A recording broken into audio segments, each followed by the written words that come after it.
Hello, and welcome to this video about Lovable.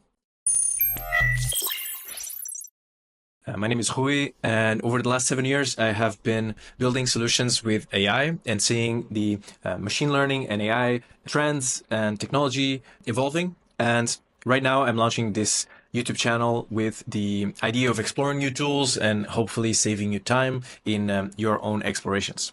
And today, I will be exploring a very exciting tool called Lovable. And for that, I will put myself here and I will start building an app from scratch with Lovable. I want to tell you that Lovable is not free, so I just signed up for the starter. I did try it out with a few messages, and I could start building an app with Lovable without paying anything with a free plan. However, after a few messages, I was prompted to get the starter pack, which is gonna be required if you want to build an app. So here I was building this app that I will show you and that we'll build together today.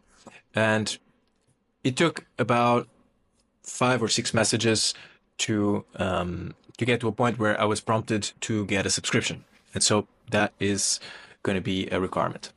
So thank you for joining me today. And today I will be building a calendar app, kind of like this one. The idea is that I will be able to save my events in a calendar app and have also an overview, a very simple overview of what is happening, what happened, for example, in January 2022.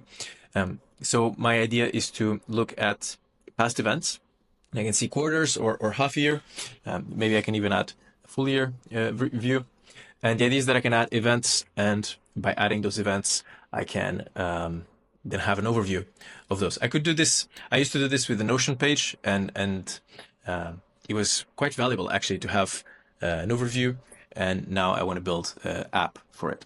So I want to restart this and start from scratch. I'll go to my dashboard and say I want to build an app where I have 3 columns, 1 column per month,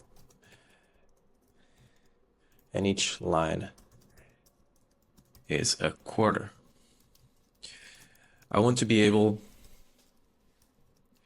to add events inside a month with an emoji, date of the event, and name. If I add an event with a date, I want it to automatically be shown under the correct month. Okay, so very simple. I don't know if you've tried Lovable yourself, but the idea behind it is that Lovable wants to enable us to build applications using only prompting. And there's a competitor called what was the name of the competitor? I forgot now. That I tried also. It wasn't Railway. Let's see. Lovable competitor. AI app builder. Not free. AI app builder. We see that there's builder.ai. There's a lot of no-code tools. Lovable alternatives.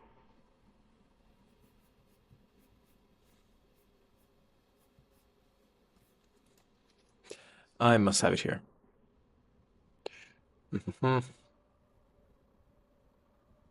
It's not real. Anyways, let's go back to our project and I will surely find it. So it's taking a little bit of time this time. So if we look into the code, so there's this little toggle of looking into the code and looking into the app. And we can see that the code under the hood, it's a React app, which I'm very happy about because I myself have built apps in React. And so it's just making my life simpler in terms of understanding what's under the hood and fixing any issues that might come.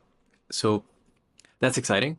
I don't know if you know React. It's a very good framework, simple to learn, fairly simple if you're a coder. It does have a few things you need to understand, but you can always ask AI these days if you run into any issues or things you don't understand.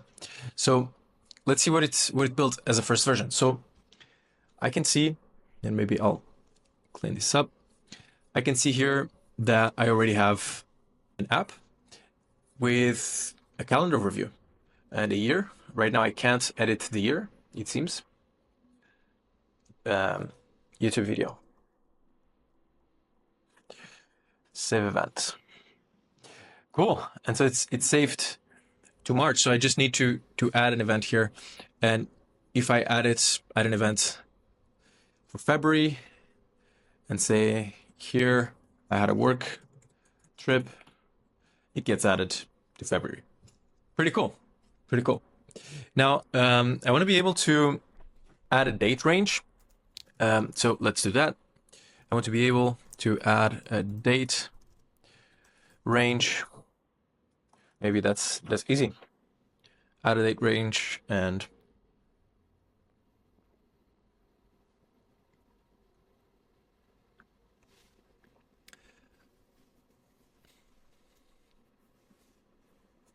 so one of the things about Lovable is that you can connect the code to a GitHub repo and publish the code and connect it to a database, Supabase database. And if you don't know what Supabase is, it's a very cheap, very easy to use SQL database or non-SQL database.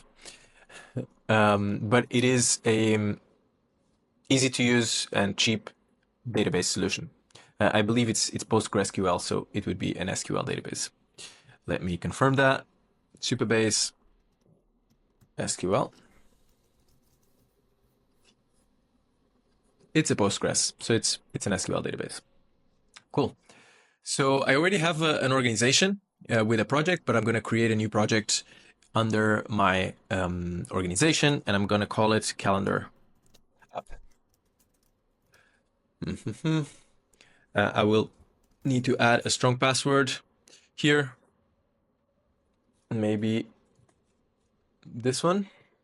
And I'm in Europe, so maybe let's see. I can add this as a region and I can create a new project. The region here is probably just where the database is hosted, so reduces latency. And now I have my project on Supabase for a calendar app. So I don't need to be a developer, but I just need to understand that under each application, there's a database which stores the data, and I can have that be connected to my my app. So it's actually a full-fledged app with a backend database. So now I have the calendar app, and I just need to connect, and awesome. And I will have now here even pages that I'm directed to on Supabase. Cool, no users yet. I'm gonna have users in my table, SQL, all those funny things. So back to project. I just want to show you some iterations here. So I would like to be able to change year. I would like to change year, to be able to change year for sure. It seems important. And I like this. I did a previous version of this app where I was adding events directly on the month, but it did not seem that it was working just as well.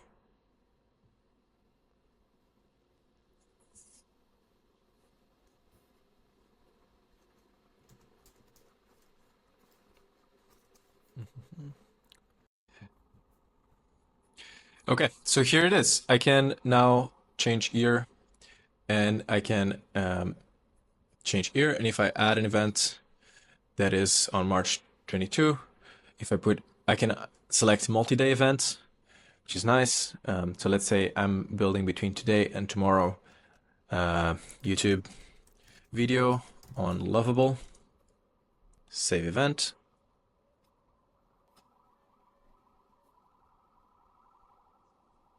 And now I get to change year and only the calendar event. that I had is saved. Pretty cool, huh? So I can add an event, select an emoji, which is pretty cool. I would like to add more emojis. So add 50 different emoji options. So I want a bit more of emojis, an event name, and the possibility of a date, multi-day event, and then when it's saved, it's here. So it feels like a pretty cool app. It's also mobile friendly. But I imagine that actually mobile friendly is going to be hard to see all these events. Wait, this I'm saving here. Yeah. So I see that here it's going to be actually not so good. So it added more emojis. So I want to say in mobile, show only 1 month per, show only one column, and show only one column. Hopefully Lovable is going to understand that in mobile it needs to be responsive. So this makes it all the more important for us to define what needs to be built rather than how to build it, because the how to build is getting easier and easier, even with frameworks like React. And now we can have this. And here we go. Look at that. We can have quite interesting solutions here. Now, what we can see is that the app is now responsive, but we lost the data. So we would like the data to be persistent, and so that's why we need to connect to a Supabase. Now the Supabase is connected, it appears here, but I want to be able to save the events on the database so that when I have say a rewriting of the app, I don't get my events deleted. So let's do that. I want the events I create to be persistent on the app. I don't know if that's clear enough. Maybe we'll need to reprompt it. Oh, here we go. It's creating database tables, primary key with the emoji, the name, and a policy to allow operations for everyone. Apply changes. Okay, let's see. And it's writing on the database, and here I am having tea and just seeing all these things come to fruition.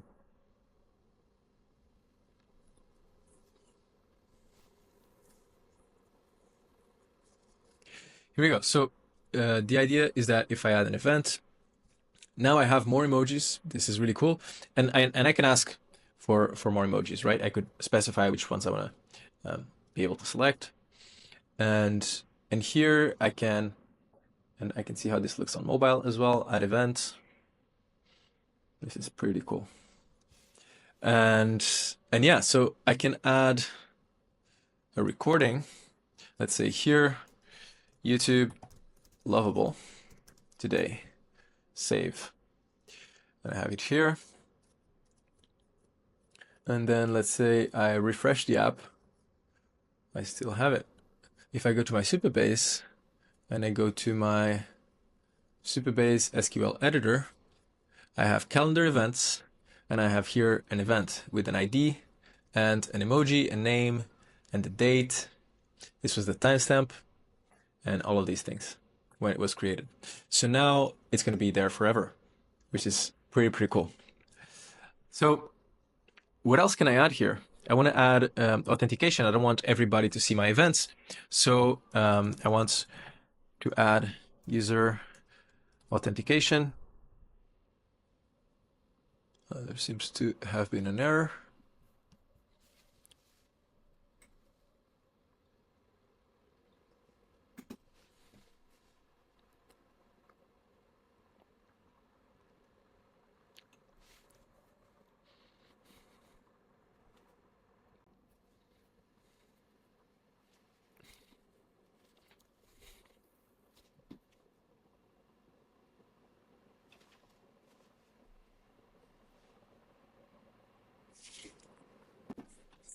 Just making a story for Instagram.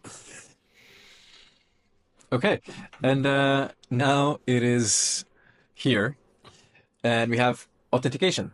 So let me see if I can authenticate with my email and a password 1234. Let's see. Invalid login. So I need to sign up first.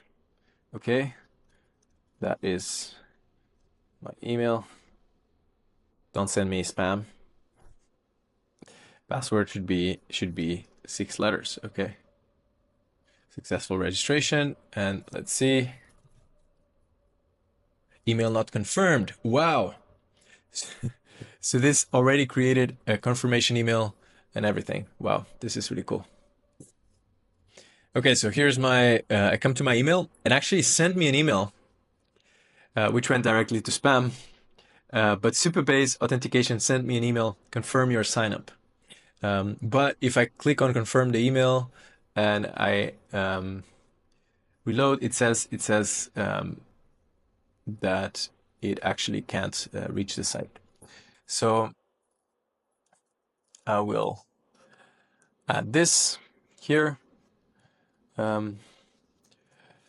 Auth page is okay, but I do not have, but it is not working.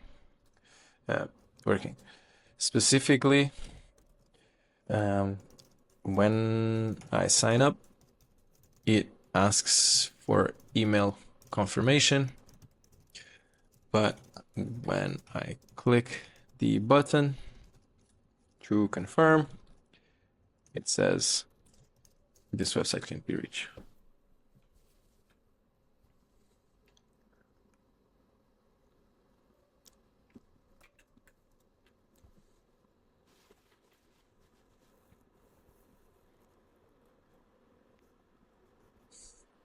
So we can actually see how it's what it's coding on the back end. I do believe that being a Python developer is actually a great thing to be these days, because a lot of people are going to be building these apps and not know how to debug them, and so that's going to be a great role. I've seen people on LinkedIn charge $1,000 an hour just to fix these vibe coding solutions. So let's see. Now it says logged in successfully. It somehow changed the interface, which I don't really love. Okay, but I have a sign in and sign out, which is a good step.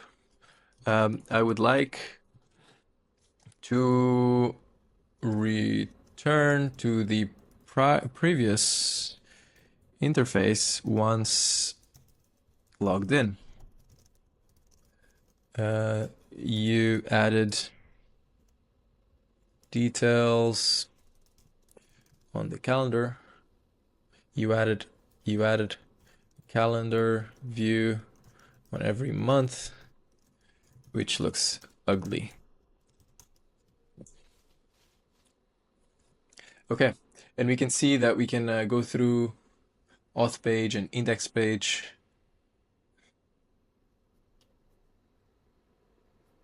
This is pretty cool. It would have taken a lot of time and effort to build something like this with React directly. So very pleased by this. And yeah, we can still see if it's responsive. It seems to continue to be responsive. And now it seems like this is fixed. But I lost the create events button. So I need to add that. I lost the create event button. Lost the create event button. So it needs to re-add that. And it keeps saying failed to load calendar events. And we know that in our Supabase, we do have one calendar event in our table, which is today's YouTube. Failed to load calendar events, but it says already add events, and it seems to have the same functionality as before. So that's pretty cool. But now it is failing. The app is failing to load calendar events. Select to edit. Click select to edit or ask to modify, attach. Very cool. It's nice that it's connected to GitHub, so I can actually have on my GitHub, give it access to, maybe I'll give it access to all repositories. Not quite sure. The idea would be to create a repository. So let me just give it access to one repository for now by connecting with a two-way sync. Okay. Project, yes. So connected to quarterly. So this will have created a GitHub repo called Emoji Quarter Calendar. Look at that. Look at that. With a README, with all these things, all the code, and 13 commits every time that this is amazing. This is just amazing. So every time that I make a comment here, it's committing the code and it is pushing to my GitHub, which is so cool. So it's still failing to load calendar events though. And I see here an error. Type in this, try to fix this error. Let's see. Type instantiation is excessively deep and possibly infinite. Wow. Now the downside of making apps like this is that because I haven't built it, there's a lot of code that has been written that I would need to go and dig into to debug, or someone would need to go and dig into to debug. Here we go, and we have the event that we created that is loaded, and that's pretty cool. That's really, really cool. So now that's nice. Now I want to improve the CSS a little bit. So make it, I don't dislike it, but what could I add? I want to make it fairly simple. So I have this, I have a sign out, I have a login, I sign in. Let me see if I have created a users table. It seems like I don't have a users table. Here on my Supabase, manage users. I do have a users table. So if I sign up, and I sign up with test@test.io,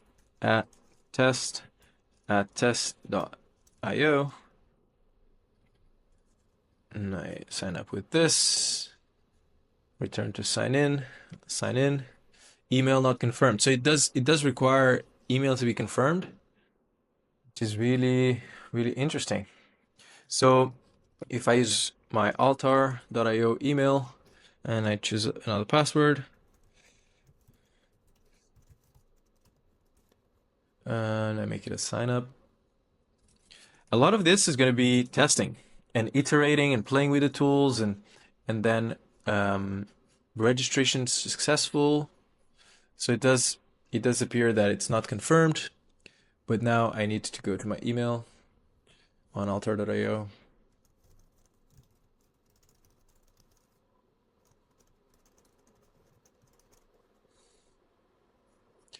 And maybe go to spam. Supabase authentication. So this is going to be an issue for proper users. Reload. Local host refused to connect. That's interesting. Maybe I can bring this. Also, it's still tapping into localhost 3000. So does that mean that it's rendering locally my app, or it's probably actually it's searching for local 3000 on the server side, but then of course it cannot reach it from here. So that's an issue. So I will just say that also to the calendar app. Let's go back there. If I try to log in here. Okay, so there's an error. It's interesting because there's an error in the app, because the link actually provides me an error, but it somehow worked. So that account got confirmed. That link actually did work, but I wouldn't want to show this to users, because they would be confused with that error. So for sure, I need to fix that. Maybe I can ask is there a so right now on sign up, when I click the confirmation email link, I see localhost refused to connect. But it seems to work to allow me to log in after that. So I'll just say this, and then there's another issue that I've just seen, which is this issue that this Lovable YouTube event is now it's not attached to my initial user, so anybody can see this event, and the idea is not that. It's the idea is that I share only an event. I share the app, and then people can use the app for events that of themselves. So there's got to be a link between event and user. And this is giving me a great idea, actually, which is to allow people to use the app redirect after email confirmation. Okay, so I can go back and look at this error later, but it seems that it has fixed. Now, I want a logged in user to be able to create an event that is only seen by him or her.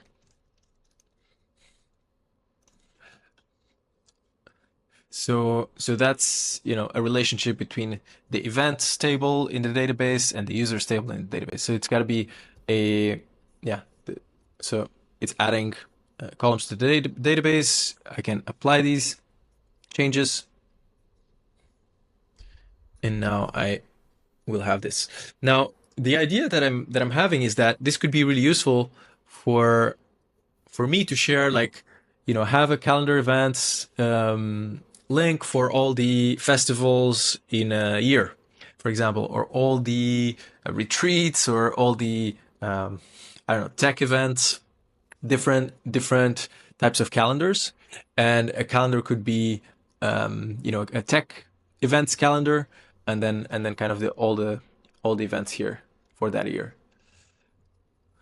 And this could be shared. Multiple users could add events there, and then that would be a really cool thing, that I can add cool events to this calendar, and then everybody kind of knows about them.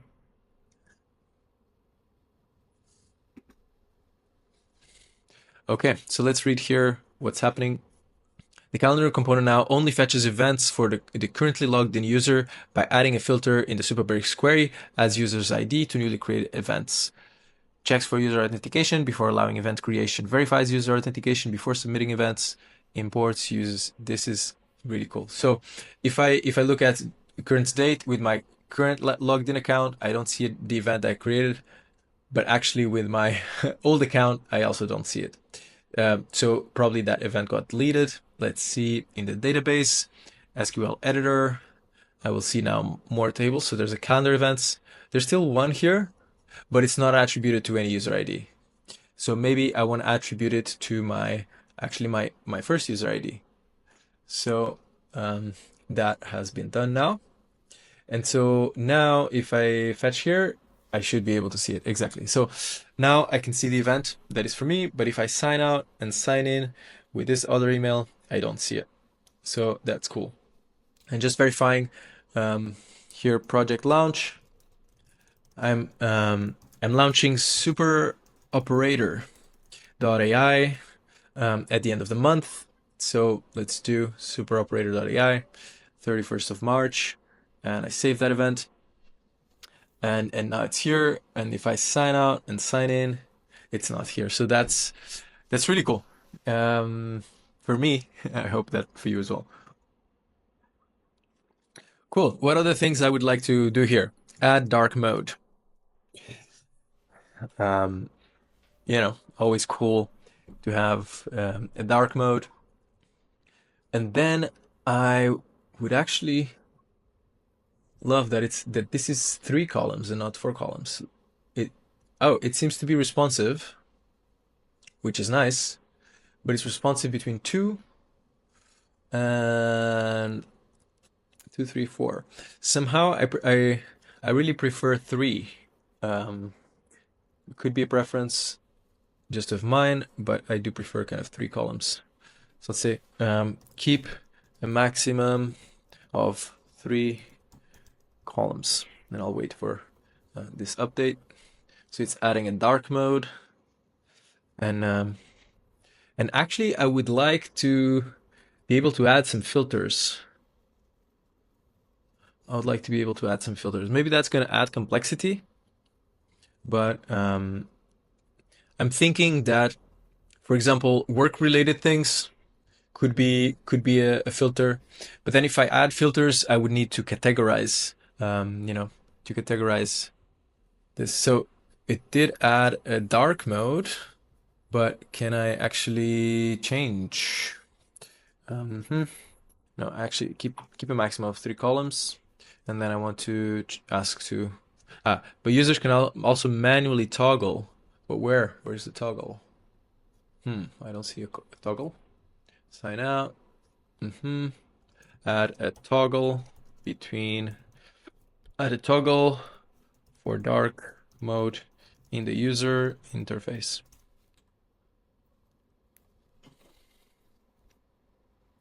Let me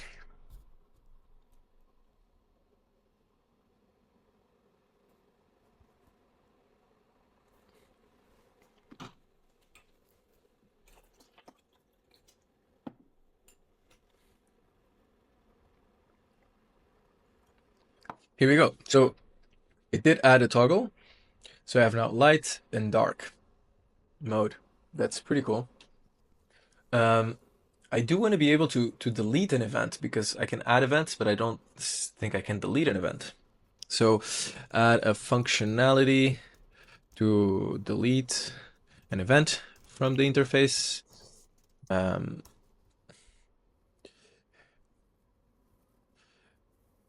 I'm really going to be using this app because for so long, I've had different forms of calendars that I've used, and I love Google Calendar for day to day, for like planning a week, but not for planning the year, and for looking back at the year, looking back at the last 6 months.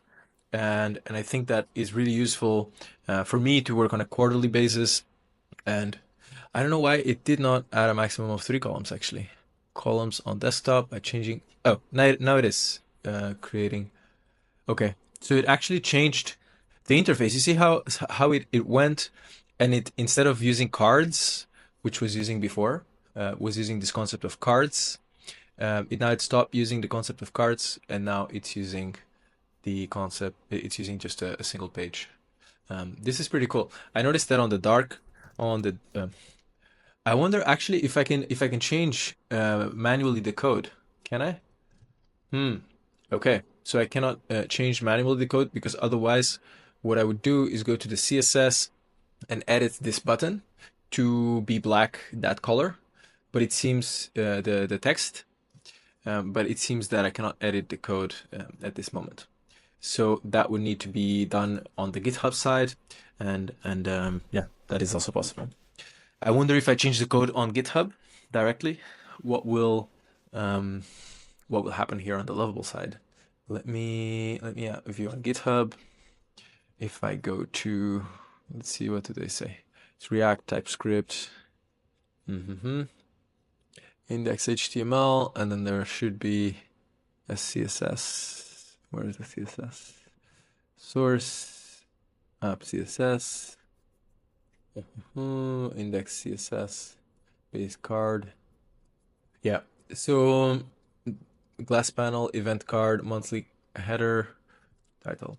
So that's the thing we'll need to then figure out. When we come and inspect here these elements, so this we just come to inspect, and this is a bit more, the understanding of code. We'll need to see that this is a button that has button data love ID, and has some classes, type button, and maybe going to the GitHub view on GitHub, open on another tab, source, CSS, maybe index CSS, and see if we can find button. Components, maybe a button here, UI, button. Here we go. Do we see any colors? Icon, button variants, primary, hover. Now, this becomes a lot more complicated to debug.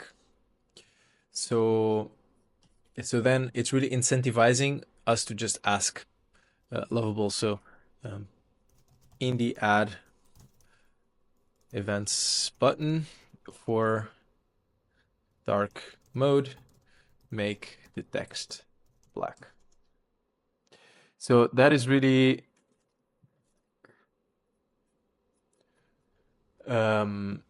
making us ask for ChatGPT to make very simple, for in this case Lovable, to make very simple changes.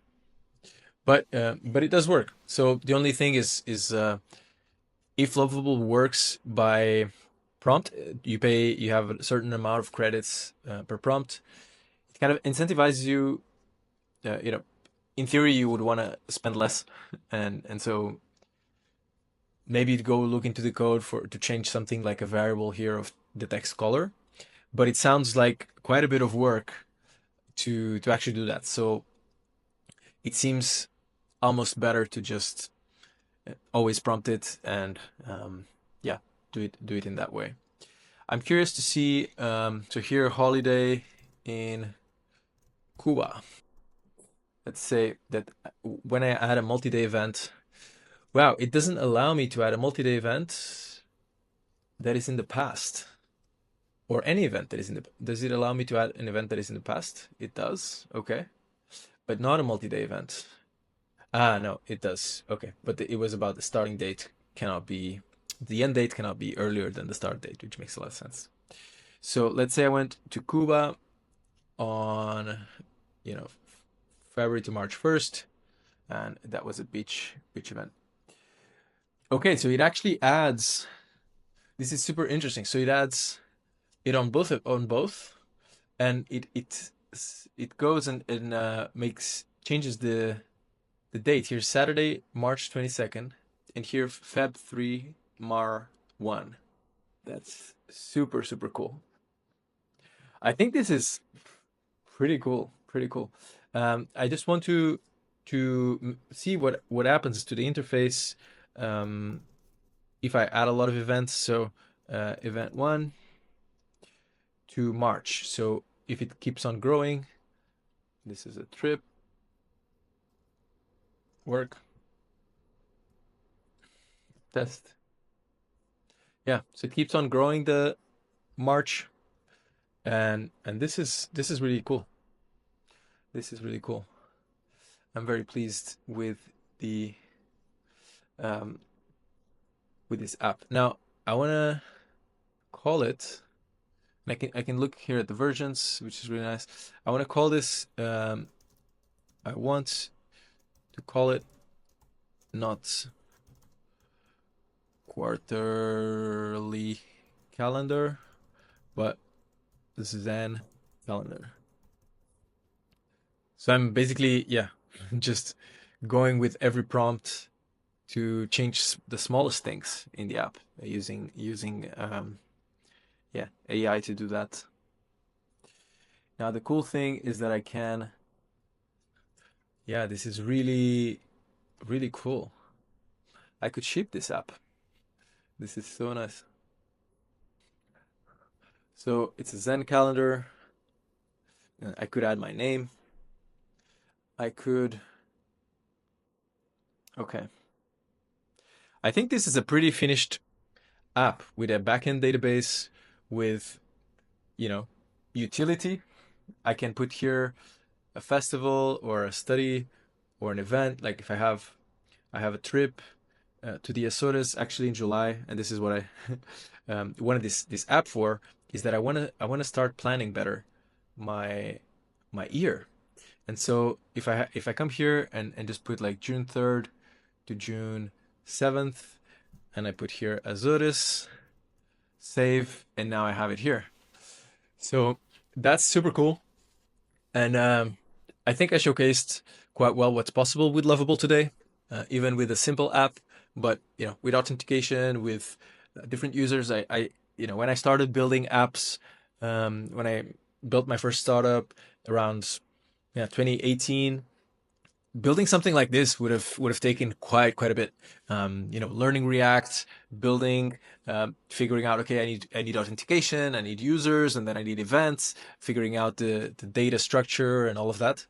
And now we just did it in less than an hour. So thank you for watching, and I hope this was useful. I hope you build really incredible things, and let me know what you built.